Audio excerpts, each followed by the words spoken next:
എന്നെ തിന്നിട്ട് തന്നെ ഞാൻ ബോളിയും പായസവും. പായസം എനിക്ക് ബീത്ത് പിന്നെ ബീറ്റ് ഇങ്ങനെ ചിലം കൂടി ബീത്ത്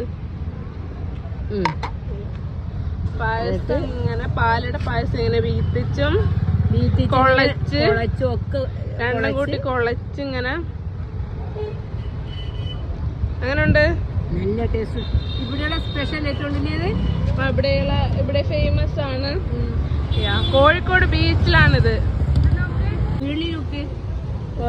ഹരുള്ള സ്വർണ്ണ കളർ ഉരുളി, ചെറിയ ഉരുളി ഇരുമണി തന്നെ ഉള്ളതില്ല. ബോളി പുന്നനു പിന്നെ പരിപ്പ് പായസനു മേടിച്ചിന് അതും ട്രൈ ചെയ്തക്ക്. പരിപ്പ് പായസം അതും സ്വർണ്ണ കളാസ് പൊന്നിന കളാസ് ഹരോണ്ടാ.